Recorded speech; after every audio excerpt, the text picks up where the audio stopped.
I recently spent about a month traveling across Saudi Arabia, visiting Jeddah, Medina, Riyadh, and AlUla. And to be honest, the experience surprised me in a lot of ways. In this video, I'll be sharing some of my key insights from that trip. What I noticed, what stood out, and what it felt like to explore the country as a visitor. We'll start with some of the broader impressions I had while traveling, and then get into some more specific moments and takeaways from the journey. To start off though, in my view, to contextualize any visit to Saudi Arabia, it's really important to keep in mind that just around 7 years ago, the country was entirely closed to tourism. Religious tourism aside, it's really a brand new frontier for the country, and sometimes that did feel apparent. You might encounter things like inconsistent signage, language barriers, or even what might seem like a lack of tourist-oriented infrastructure in certain areas. But as it seemed to me as a visitor, those gaps are being filled pretty quickly. One thing that just really stood out to me was the overwhelming sense of hospitality. Almost everywhere I went in the country, I was greeted with Saudi dates and coffee. It's a huge part of Saudi culture, and it instantly makes you feel welcomed. On top of that, even though I would personally describe my Arabic language capabilities as very close to non-existent, I found that many strangers would just strike up a conversation with me or even offer help without hesitation.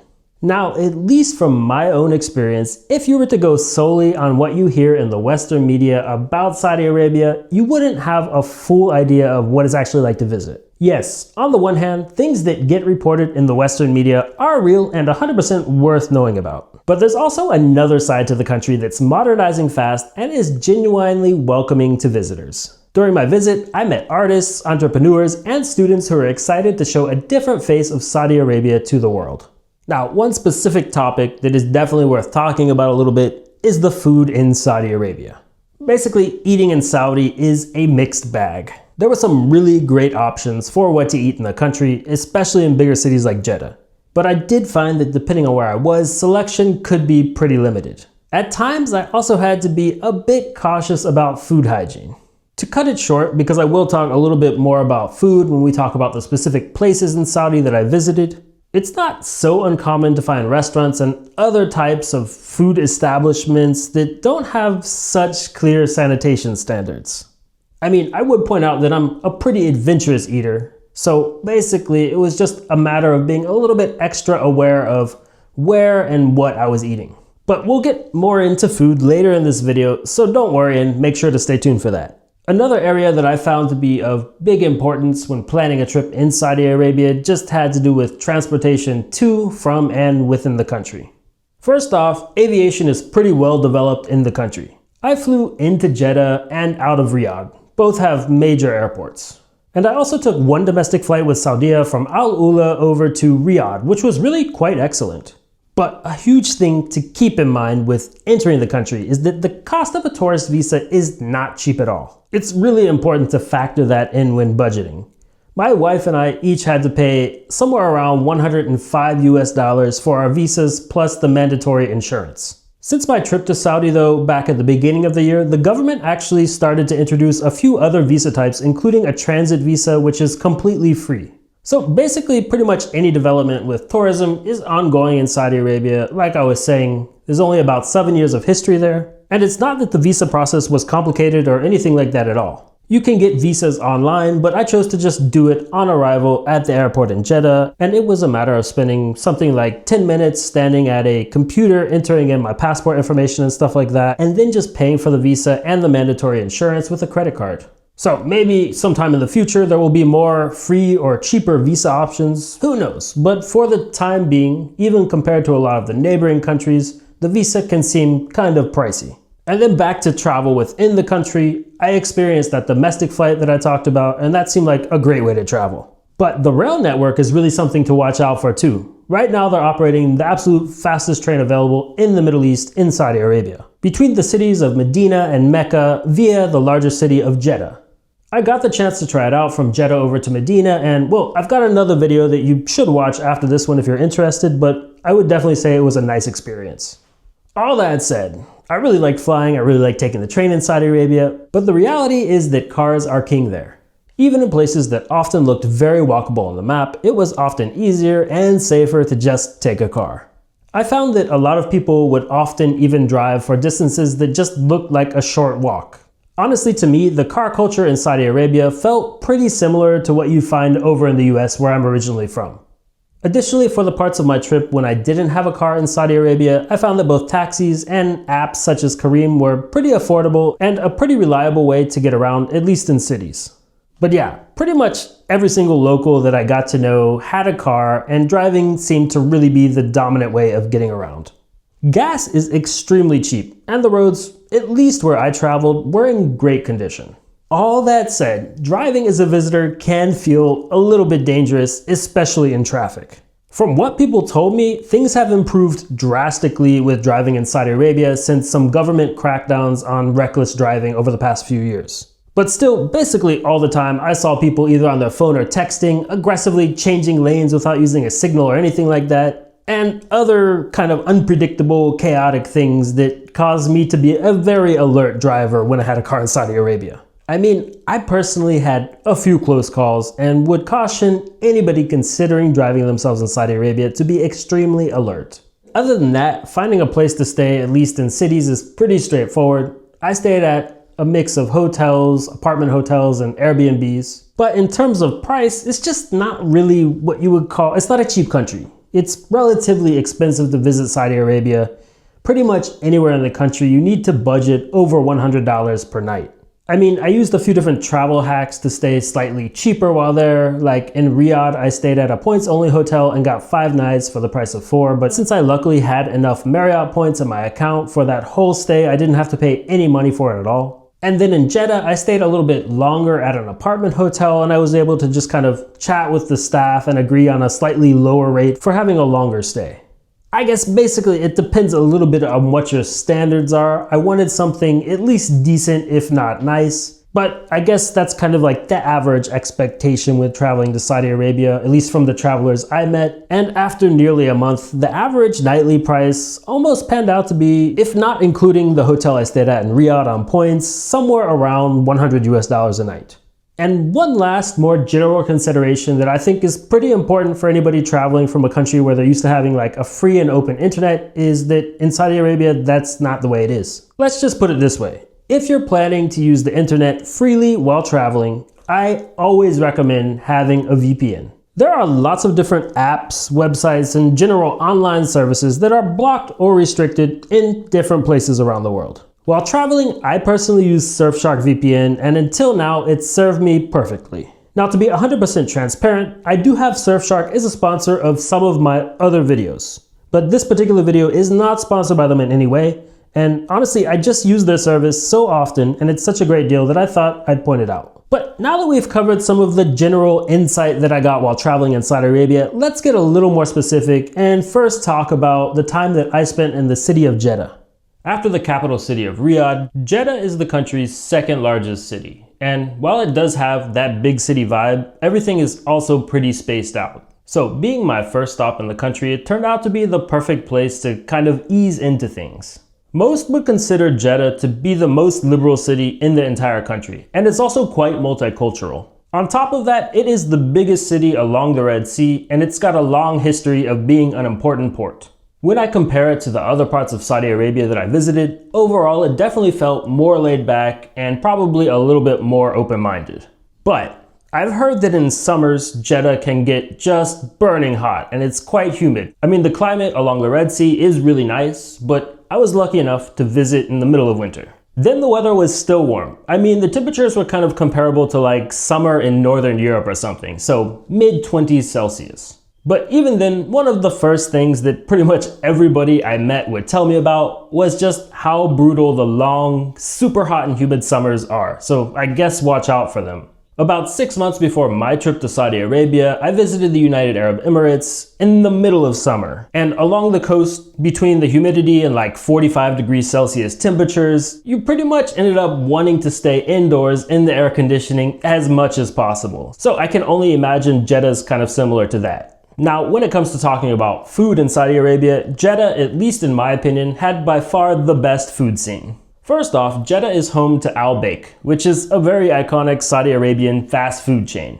They're most widely recognized for their broasted chicken, which I found out is not actually served at every single Al location. But I'd say that's beside the point. I mean, the chicken is okay. It's not bad or anything. But after maybe one too many trips over to Al, I tried out a lot of the other menu options and discovered that probably my favorite thing they have is shrimp. Anyway, we're just talking about personal preferences, and overall, Al is extremely popular in Jeddah, and it happens to be a pretty affordable place to eat in a country where that's not a given. But for me, Al is really just the tip of the iceberg in Jeddah. You've got more traditional Saudi restaurants that will serve stuff like rice and meat, but there is a huge amount of international cuisine available throughout the city. A few of the Lebanese restaurants I tried out particularly stood out to me, but honestly, there's a little bit of everything available in Jeddah. And more generally, when we're talking about prices, Jeddah was definitely the most affordable city I visited while in Saudi Arabia. The apartment hotel I stayed at, where I got, I guess, a kind of special deal, was just over $50 a night. And then stuff like the costs for food and getting around just seemed a little bit less than in the other places I visited. This is kind of a more general throughout the country thing, but in Jeddah there was a lot of construction, a lot of modernization going on too. So it's likely that the Jeddah that I got to know about 3 months ago is pretty different from the Jeddah you'd get to know in, say, 3 months from now. But from all the places I visited in the country, the one with the biggest construction boom going on, at least as I perceived it, has to have been Riyadh. Riyadh's a city of around 7 million people, and it seems to be growing pretty fast from what I can tell. Now, this is really only one example of the rapid expansion and modernization of the city of Riyadh, but during my time there, they actually opened up the world's longest driverless metro. And I was really fortunate to have the chance to be one of the very first people to take a ride on it. Overall, I would say, at least based on my perception, Riyadh just had a kind of more conservative feel than Jeddah, albeit still a big city and a place with a certain momentum of change going on. I mean, with such a large population, it definitely differs a lot depending on where in the city you are. And just taking a drive or ride around, you really get a feel of a place that's just kind of rapidly changing in real time. Overall, I found that Riyadh is an interesting place to just kind of go out in the streets and take a walk. But still, I made a point of visiting some of the city's more prominent landmarks and the recently renovated or rebuilt area of Jeddah. In contrast to something like the world's longest driverless metro system, Jeddah is a really interesting place to visit because it gives you a glimpse into the country's roots while still being a very modern place. I'd hesitate to say that Riyadh is the most expensive place that I visited in the country for a number of reasons, but if you're looking for like a more luxury type experience, you can definitely spend a lot of money there. You've still got more affordable chain fast food options such as Al present, and a lot of local businesses that aren't too expensive. But even just sitting down in kind of, I don't know, like a mid-tier Chinese restaurant, I found that the prices were pretty high, like $30, maybe $40 on average per person to sit down and eat a meal. But however different from each other, both Jeddah and Riyadh are big cities. And Medina and AlUla were a bit more unique to visit. Medina is one of the holiest cities in Islam, and as a non-Muslim, there are actually certain areas of the city that I was not allowed to enter. But if you go back just a few years, I actually wouldn't have been able to enter the city at all. So in its own way, it's also modernizing. When talking about Islamic holy cities in Saudi Arabia, it's also really important to just keep in mind that Mecca is the holiest city in Islam. It's located just about an hour away from Jeddah, but the thing is, if you're not a Muslim, you cannot visit Mecca, at least for the time being. As the country goes forward with its Vision 2030 and changes, there have been, I guess, rumors of Mecca becoming open to non-Muslims and other changes occurring, such as alcohol becoming widely available in the country. For the time being, though, it is not okay for non-Muslims to visit Mecca, and I don't really think it's a secret at this point that quite a few non-Muslims have snuck into Mecca in the past, which is just not a cool thing to do. But since Mecca was not in the cards for this trip, let's talk a little bit more about Medina. So in the very center of Medina, you've got what's known as the Prophet's Mosque, in Arabic Al-Masjid An-Nabawi. That's the area that you're not permitted to enter if you don't practice the Islamic faith, and it's said that the Islamic Prophet Muhammad is actually buried there himself. The Prophet's Mosque is also the second biggest mosque in the world, and it's just really ornate, really beautiful to walk around and look at from the outside. On top of that, there is a certain positive feeling when nearly everybody around you is very devoted to something very spiritual and visiting there for that reason. But when I got a little bit further outside of the center of Medina, I found a lot of similarities with other Saudi cities. I mean, I would 100% point out that the people that I met living in Medina and just the general feel was definitely more conservative than anywhere else I went in the country. But there was also a kind of fast-paced city feel outside of the center with tons of traffic, lots of stuff for sale around, and really more than anything, people just living their day-to-day lives. When it came to the prices of everything in Medina though, I have to say it's a pretty expensive city to visit. There's definitely some seasonality involved, but there's kind of a limited amount of places to stay, and even more modest places to stay are pretty expensive, like well over $100 a night. The place I stayed at in Medina was more than a mile away from the center of the city, kind of a locally run hotel, and it wasn't the most comfortable place I stayed at in Saudi Arabia, plus the price was just a lot more than I paid anywhere else, except in the desert oasis city of AlUla, which was really a different beast entirely. AlUla has a much smaller population than the other three places we talked about in this video. And okay, all of Saudi Arabia is basically in the desert, but AlUla is a place where you can get really immersed in the desert. First off, this is where you'll find the ancient site of Hegra. Some might call it Saudi Arabia's answer to Petra. Thousands of years ago, the Nabateans rolled through here and built massive tombs carved into rock. It's Saudi Arabia's first UNESCO World Heritage Site, and it's 100% worth a visit. In fact, really the whole desert area surrounding AlUla is amazing and deserves many days of exploring. I'd also say that AlUla felt like the most tourist-oriented place that I visited in Saudi Arabia. There's a lot of nice new infrastructure all around, but prices did also seem to really reflect that. It turned out to be the most expensive stop on my trip by far, and I honestly say that having visited AlUla in what most would consider a more budget-friendly way.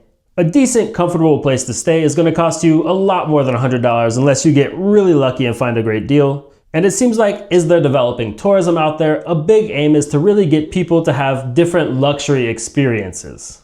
So a lot of the nicest places to stay in the very best locations cost over $1,000 a night and just aren't accessible to the average traveler. Although I usually really try to avoid Airbnb, I did book a place via Airbnb just because it was what seemed like the only decent deal I could get at the time. And it was fine. I mean, the host was a kind guy, but yeah, I paid around $500 for 4 nights there, and on top of that, the location was pretty far outside of the main parts of AlUla. But then again, looking back, if I hadn't included AlUla in my trip to Saudi Arabia, it would have been a very big loss. The natural beauty there is just unparalleled. From the deep ancient history of the place to surreal rock formations and desert landscapes, I'd never experienced any place quite like it before. And I do say that having also visited Petra in Jordan. By the way, I did rent a car and I actually drove from Medina over to AlUla, which I would probably recommend over visiting AlUla without having a car. And I mean, there is some public transport that exists in AlUla, and you can take a bus between Medina and AlUla, but it really seemed to me that the best way to visit AlUla is with a car.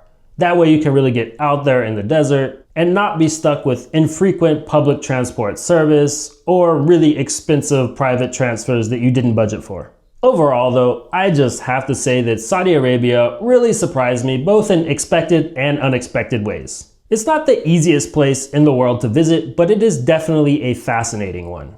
So all in all, I'd say visiting Saudi Arabia, if you go in with curiosity and respect, I think you'll come away with an appreciation for just how much the country is changing and how complex it really is. Well, at least that was my experience visiting Saudi Arabia. If you have any questions after watching this video, definitely drop them down in the comments below and feel free to share your own insight there too. But as for this video, thanks so much for watching, and also thanks to all of the people in Saudi Arabia that welcomed me with open arms, or should I say dates and coffee. But don't forget to like, make sure you're subscribed, and I've always got lots of exciting content in the works from different places around the world, so I'll see you in the next video.